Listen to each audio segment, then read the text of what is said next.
Hey, what's going on YouTube? Welcome back to another Season 7 League of Legends Champion Guide. Today, I'm going to be covering Kalista, the Spear of Vengeance. Death to all betrayers. So let's hop right into this guide by looking at Kalista's pros and cons. Kalista is a champion that's very good at kiting because of her passive, which is also great for chasing and dodging. She's an extremely strong champion in the early and the mid game, and she can even save her support champion with her ultimate. Finally, just like champions like Ashe, she even has built-in vision, which is great because AD carries are pretty fucking squishy. You can toss out your W ability and brushes in the river just to make sure you're not going to get ganked by junglers. Now Kalista, however, is pretty damn weak against CC. No shit, she is an AD carry after all, but she really relies on dodging. If she is stuck in some hard CC, obviously her passive is not going to do very much for her. She's also a champion that's fairly skill dependent as well, because her passive definitely takes a bunch of time to get used to. Using either an attack move or a shift right click is a great way to get used to it, but it will still take some time. Kalista also falls off in the late game and requires a bunch of teamwork. Her ultimate can be pretty damn strong and engaging, but if your teammate's not communicating with you, it's not going to be that great. Either way, Kalista is a very fun and rewarding champion, and as long as you put some time in, you can be a pretty successful Kalista. For Kalista's Masteries, you'll want to go 18 Ferocity and 12 Resolve, grabbing Fervor of Battle as your keystone mastery. Kalista is a champion that likes to build a lot of attack speed early on with both a Blade of the Ruined King and a Runan, so Fervor of Battle will add an absolute ton of damage. For the rest of your masteries, you'll just want to focus on getting as much damage as possible with a little bit of increased sustain on the Ferocity side and a bunch of extra tankiness and yet again a little bit more regeneration in the Resolve side. This will allow you to do a lot of damage and take a bunch back as well, making you really strong in trades in the early and the mid game, which is where you thrive. For your runes, you want to stay very standard and get attack damage reds, armor yellows, magic resist blues, and attack speed quints. Since Kalista is very strong in the early game, you can always go for attack speed glyphs as well if you do want to mix some in just to increase your damage by just a little bit more. Having all of this attack damage and attack speed early on is going to make trading and last hitting a lot easier, and the armor and the magic resist will make you a lot tankier as well, so you're not going to take a lot of damage back in those trades. For your summoner spells, you want to stick very standard and get flash and heal. Flash is a 100% requirement on Kalista since she's a very squishy AD carry and it can be used through the game to save your life over and over again. You can even use it offensively to close the gap on a target so you can start chasing them with your martial poise. Once you have enough spears in your target, activate your rend to kill them. Heal is also a requirement because it can be used to save both yourself and your teammates. The bonus movement speed on activation is also great for escaping or chasing if you do need that extra speed boost. The first part of your passive is called Martial Poise, and it gives you some really nice mobility, which is great for dodging skill shots. Kalista cannot cancel her basic attack windup except by selecting a new target within range, and her basic attack miss if she loses sight of her target before they hit. Additionally, her basic attacks only deal 90% AD physical damage. If Kalista enters a movement command while winding her basic attacks or right after using Pierce, she dashes a short distance in the target direction, scaling with her boots tier. While dashing, her basic attack windup is only reduced by 0.66% per 1% bonus attack speed compared to the standard 1 per 1. So this here is the most important part to Kalista and the part that takes the most getting used to. You have to either be using attack and then move, attack move, or shift right click. Doing so, if you are positioned correctly, is going to keep attacking and also moving. Therefore, Kalista is going to be very hard to hit and it's really going to be hard to land those skill shots.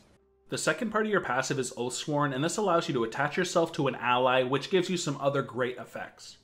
Kalista begins the game with the Black Spear, a unique item. Upon activation, Kalista hurls the Black Spear at the target allied champion, beginning a short ritual during which both Kalista and her target are unable to perform any actions and her target performs their death animation. Upon finishing the ritual, the target becomes Oathsworn to her for the remainder of the game. So this obviously you'll want to use on your support champion because they're going to be in the bottom lane with you. You will receive multiple benefits from being Oathsworn, and we'll be talking about those on the ability pages. Your Q ability is Pierce that does a bunch of damage when it hits a target and also applies a spear. When activated, Kalista hurls a fast and narrow spear dealing physical damage to the first enemy hit. If Pierce kills its target, the spear continues onward, transferring all of the dead victim's rend stacks to the next enemy it hits. This can repeat indefinitely until the spear reaches its maximum distance. So this ability is pretty strong because it has a fast speed, a 1150 range, and a 100% AD ratio. In the lane phase, you want to try to poke the enemy champions as much as you can with this ability since it does have a really high AD ratio. It does obviously apply a spear as well, so it works great with your E ability. Now, although it is a really strong ability, it is not as good as your E ability, so you do have to max this one second. Your W ability is Sentinel, which adds some really nice passive damage and also has a really strong activation that can scout areas. Passively, while Kalista and her Oathsworn target are near each other, she gains between 10 and 27 based on level % bonus attack speed. Basic attacks also apply Soul Mark to targets.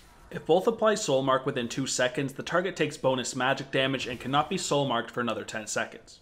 Soul Mark will automatically execute minions below 125 health. When activated, Kalista summons a Sentinel by her side to scout the target area. So this is another really solid ability because it can do up to 15% of the target's maximum health, which is pretty huge. The fact that you also get some bonus attack speed just by being near your Oathsworn target is pretty awesome. Now this ability is also great for scouting because you can place the Sentinel in the river and whatnot and watch for the jungler coming in for ganks. Now although this is a really solid ability, it is not as good as your Q and your E, so you have to max this one last, but make sure you get a point in it pretty early on. Your E ability is Rend, and this is one of your main sources of damage that gets bigger and bigger as you get spears onto the target enemy. Passively, Kalista's basic attacks and Pierce each lodge a spear in her target for up to 4 seconds, stacking up to 254 times. When activated, Kalista rips all lodged spears from nearby enemies, dealing physical damage and slowing them for 2 seconds, with spears beyond the first dealing reduced damage. Rend resets its cooldown and refunds 30 mana if it kills at least one target. So this here is your main source of damage, but you want to make sure you have enough stacks to kill the target before you actually use the ability. Now I'll usually not activate the ability just for its slow because it's much better when it is stacked high. If however your team is trying to catch somebody, then using it for its slow is definitely going to be a good idea.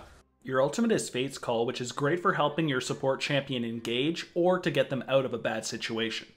When activated, Kalista draws her Oathsworn ally next to her, placing them in stasis for 4 seconds. During Fate's Call, Kalista's Oathsworn target can click on the target location to dash there, stopping at the first enemy hit, knocking up all surrounding enemies, and landing themselves at the basic attack range relative to the target hit. So this is a really solid ability for either pulling somebody out of a bad situation or helping somebody engage. If you have somebody really tanky like a Leona or a Thresh, usually I'll pull them into me, throw them into the enemy team, and they'll knock up the target and then follow up with other CCs. This is a great way to get a solid engage on the enemy team, and you can easily follow up with your damage. Now if you're with something squishier like a Lulu or a Janna, this is a great way to save them if they do get caught out. When they're in a bad situation, as long as you're behind them, you can use this ability to throw them away from the enemy champions and get out to safety. For your skill order, you first want to put a point into your ultimate whenever you can at 6, 11, and 16. You'll then want to focus on maxing your E ability because with just a couple stacks, it's by far your best damaging ability. If you can stack up a bunch of spears quickly, it will do an absolute ton of damage. You'll then want to max your Q ability second. This ability does have a 100% AD ratio and does also apply as spear, so it works great with your E ability. Now that of course means you want to save your W ability for last, even though it is a really solid ability. However, you do want to take a point in it at level 3 so you can actually proc extra damage and of course scout the river. Now let's look at a couple of your support synergies, and first up is Thresh. Thresh works great with Kalista because she can throw him into a fight and then he can apply all of his crowd control and be pretty devastating. If Kalista happens to get caught in a bad position, Thresh can use his lantern to pull her out, and basically they can just save each other throughout the game. During the lane phase, you just want to poke the enemy champion as much as you can, and as soon as he lands either a flay or a grab, follow up with all of your damage. For the next support synergy, I have Blitzcrank. Blitzcrank Kalista is a very potent bottom lane, and if he pulls in anybody, they're basically almost going to instantly die. Kalista will of course also be allowed to throw Blitzcrank forward, which will make his engage a hell of a lot stronger. Now unfortunately you don't have any sustain or anything else going for you in the lane phase, so you just have to wait for those grabs and then go for the kills. For the next support synergy, we have Janna. Janna works great with Kalista because Kalista is already hard enough to lock down, but when you add the peel from a Janna, you are never going to touch her. You're also usually not going to be throwing a Janna into a fight, but if she gets caught out, you can always pull her out and give her a lot of survivability. The shields from Janna are also going to make you way stronger than you already were, and lane phase should usually be pretty safe and a breeze. For the last support synergy, we have Annie. Now Annie is definitely not a super popular pick right now, but she's still pretty strong with Kalista. They're going to have an insane amount of all-in potential with each other, and the Kalista's W is going to be easily procced with Annie because of her long basic attack range. In the lane phase, just try to poke with your kit as much as possible while Annie does the same. During the lane phase, you'll first want to focus on getting as many last hits as possible. In between last hits, you'll want to try to harass the enemy bot lane as much as you can. Make sure to use the movement speed from your martial poise to dodge as much damage as possible so you easily win the trade. To trade properly, all you have to do is auto-attack the target as much as possible while jumping around and hit the enemy with your Pierce as well. Your Sentinel will also passively add some extra damage as long as your support is also attacking. When the enemy is low enough, use your Ren to finish off the target. In teamfights, you'll have to follow the one golden rule of being an AD carry. Attack the targets closest to you and do not go into the fight to hit something squishier. You'll next need to determine how you're going to use your Fate's Call. It can be great to either help your ally engage into a fight, or it can be used to save them and pull them out of the fight. Usually if I'm with a tanky support, I'll use it to engage, but if I'm with something a bit squishier like a Soraka or a Sona, then I'll use it to save them.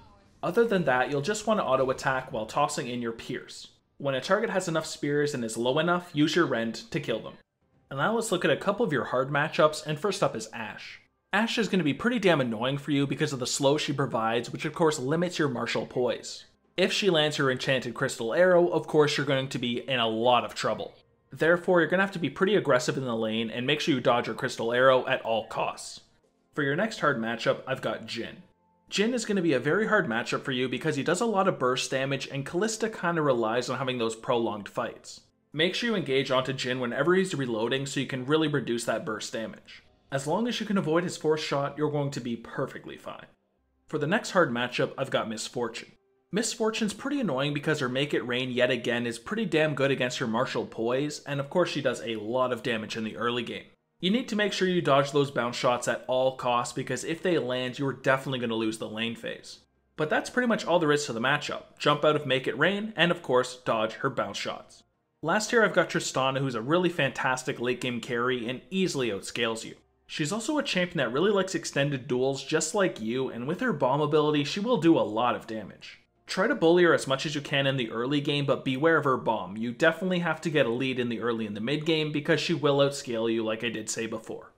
For your item build, you'll usually want to go for a Doran's Blade, Health Potion, and a Warding Totem, but against a very hard lane, then you'd want to go for a Doran's Shield, Health Potion, and a Warding Totem. For your core build, you have Blade of the Ruined King and a Rune Ant's Hurricane. This will give you a ton of early attack speed, which will make using your passive a lot easier. You're going to be jumping around all over the place, and locking you down is almost going to be impossible. You're of course going to get some nice attack damage, critical strike chance, and lifesteal. For your boot options, you first have Berserker Greaves if you want to get a little bit more attack speed and increase your damage, or you have Ninja Tabis if you want a little bit of armor against a high AD team and you want to increase defenses. For your item pool, you first have the Phantom Dancer. This is a great way to add more attack speed and critical strike chance and is really going to increase your damage output. Now you could of course always go for some armor penetration and get either the LDR or the Mortal Reminder. I'll pretty much always take the LDR to increase my damage output, but if we do really need the Grievous Wounds, then of course you gotta go for Mortal Reminder. Next you have a few more lifesteal options in the Mercurial Scimitar and the Bloodthirster. If you are against some strong point and click CCs, then you may want the Mercurial Scimitar since that is one of your main weaknesses. It does also give you some more lifesteal and attack damage, which of course makes it a really solid item. The Bloodthirster is of course a really solid damage item that does have lifesteal as well, and it of course has a really nice defensive shield, making you a little bit more durable. If you want even more durability, however, you could get a Guardian Angel or a Maw. The Guardian Angel is a fantastic late game item on an AD carry since you can come back to life, and it does also give you some attack damage, so it of course increases your damage output. The Maw, just like the Guardian Angel, is a really strong defensive that also has some nice attack damage on it. This is an item you'll want to pick up if you are against some really strong AP assassins like LeBlanc. For my example full build, I'll take the core build, then get Berserker Greaves, and then usually a Bloodthirster, LDR, and a Guardian Angel. You'll have some really nice attack speed with both the Blade of the Ruined King and the Rune Ant's Hurricane, and some really solid lifesteal as well from the Blade of the Ruined King yet again, and the Bloodthirster. You'll then of course have the LDR for any late game armor penetration you may need, and of course Guardian Angel as a really solid defensive and offensive item. This build will have an absolute ton of damage, and you're going to be hard to bring down because of all of the lifesteal. And that is everything I've got for AD carry Kalista. Please don't forget to like and subscribe if you guys did enjoy the video, and please also check out the video description below. I have linked to all my social medias and of course my Twitch and my Discord server as well. If you do need any additional help, please hop into the Discord server. There are many people there that would be glad to help you. But other than that, thank you guys so much for watching the video, and I will see you guys in the next one. Take it easy, have a good day, and peace.